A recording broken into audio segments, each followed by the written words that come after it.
Sign A plus sine B equal to 2 cos a plus b by 2 this is b by 2 sin a minus b by 2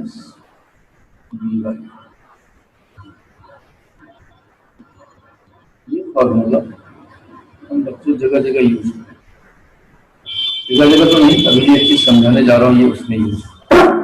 मैंने अभी आपको function के बारे में बताया। Suppose करो एक नया फंक्शन है y equal to sin x, मतलब again y is a function of x। कैसे? यहाँ पर अगर आप x को चेंज करेंगे तो y चेंज, x को 0 तो y, x का वैल्यू 0 तो y 0, x का वैल्यू पाई बाय 3 ये y 3/2 हो जाएगा, x का वैल्यू पाई बाय 6 तो y 1/2 हो जाएगा। So again same proceed as before, जैसे आपने पहले किया था। If delta x and delta y are change in x and y, then again हमने x को चेंज किया, ये हो जाएगा sine x plus delta x, तो ये y भी बदल जाएगा, y प्लस, मेरे कहने का मतलब है कि y is function of x। अगर आप x को बदलोगे तो y बदलेगा। ये इक्वेशन नंबर 1 ले लो, ये इक्वेशन नंबर 2 ले लो, और 2 में से सब्ट्रैक्टिंग 2 1 फ्रॉम 2 माइनस 1, ये हो जाएगा y plus delta y minus 1 equal to sign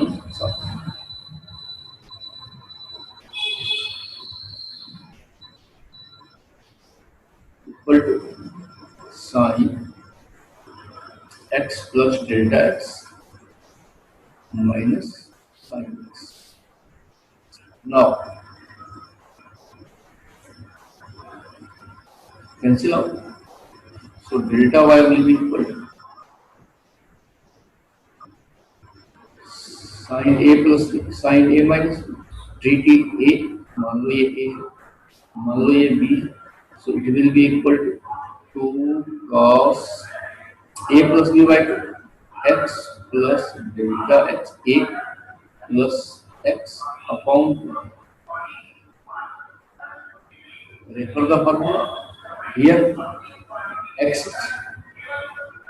a is x plus delta x, b is x, so it will be equal to x plus delta x plus x divided by 2 into sin x plus delta x, that is a, minus x, that is b divided by.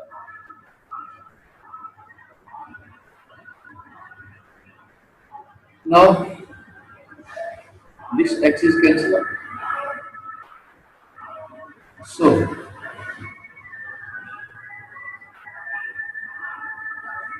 delta y can be written as 2 cos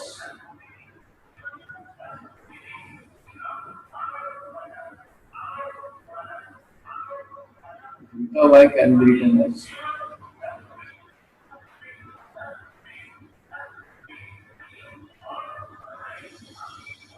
delta y can be written as 2 cos 2x plus delta x divided by 2, x plus delta x plus x into sin delta x divided by 2. Now dividing both sides by delta x.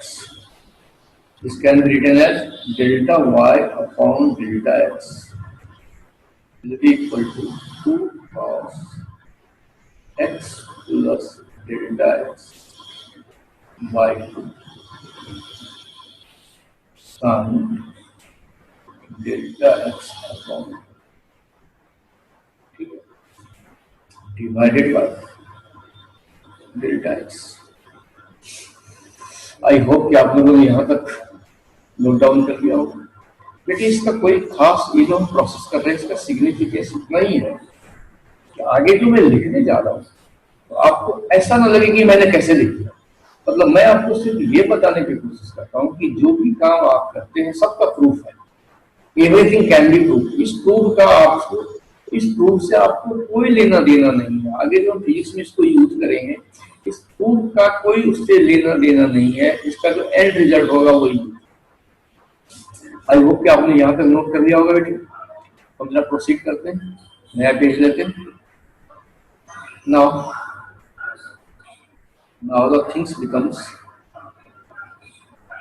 delta y on delta x equal to 2 cos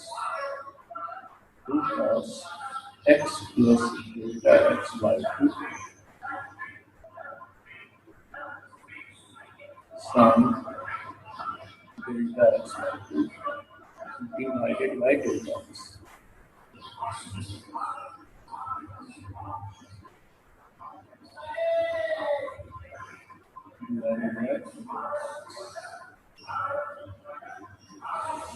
Taking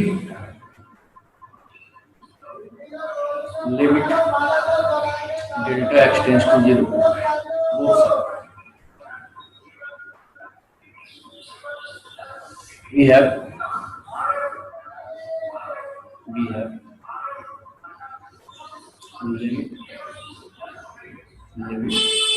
delta x tends to 0, delta y upon delta x equal to limit delta x tends to 0 cos x plus delta x by 2 sin delta x by 2 divided by delta x.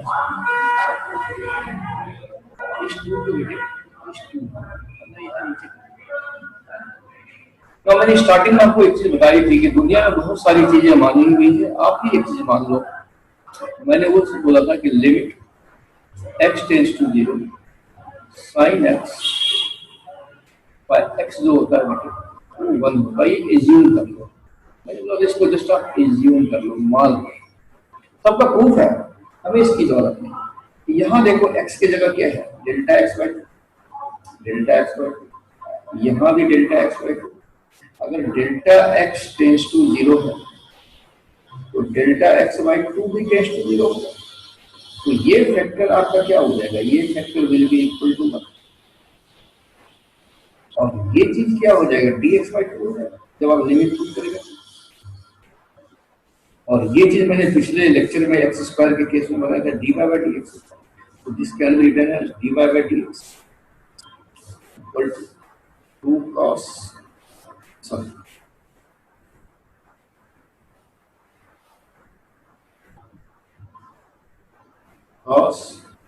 x plus dx by 2. Now this can be neglected, बहुत small है। So dy upon dx can be written as now बेटा time comes कि मैं आपको differentiation समझाऊं, ठीक है। I hope कि आपने सब कुछ लिख लिया होगा, नहीं लिखा होगा तो वीडियो को बार बार रिवाइंड करके देखो और सब कुछ को लो। अब देखो बेटा, आपके पास था y इक्वल टू एक्स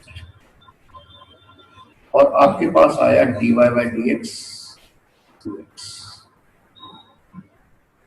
मतलब dy बाई dx y का वैल्यू कितना है, x। ये क्या हो गया बेटा, आपके पास था y equal to sine x,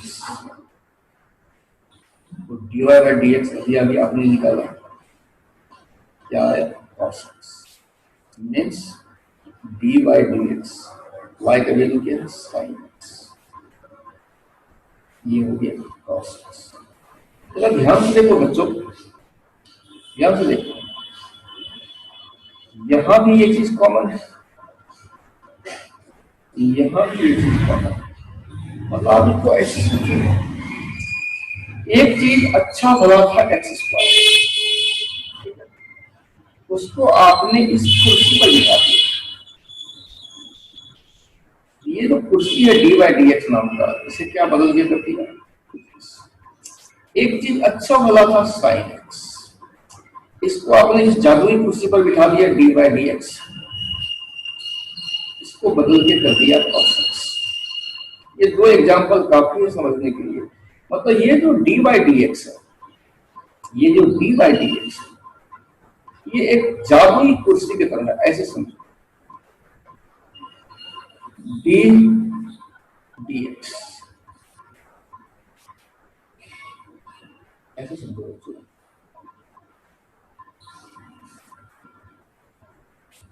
एक कुर्सी की तरह समझो। D D x, D by d x, यहां एक्स स्क्वायर बैठा, इसको बदल के कर दिया 2x। यहां पर साइन एक्स को बिठाया, इसको बदल के कर दिया cos x। तो ये जो चीज है, ये डी बाई डी एक्स, ये क्या है? चीजों को बदल देता है। जैसे +3 और 2 को बदल के 5 कर देता है, -3 और 2 को बदल के 1 कर देता है, मल्टीप्लीकेशन 3 और 2 को बदल के 6 कर देता है, डिवीजन 3 और 2 को बदल के 1.5 कर देता है। उसी तरीके से ये डी बाई डी एक्स चीजों को बदल रहा है, एक्स स्क्वायर को बदल के 2x कर लिया, साइन को बदल के cos x कर दिया। तो ये जो डी बाई डी एक्स है, ये एक मैथमेटिकल ऑपरेटर है जिसको हम बोलते हैं डिफरेंशिएशन। इसको हम बोलते हैं differentiation.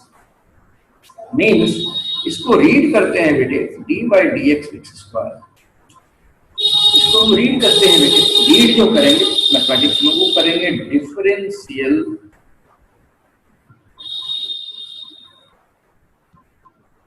Coefficient of x square with respect to x।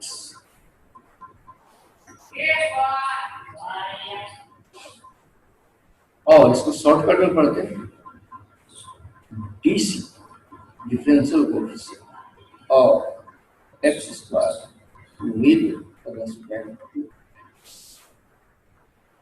इसको रीड करते हैं बेटे d by d x sine x को,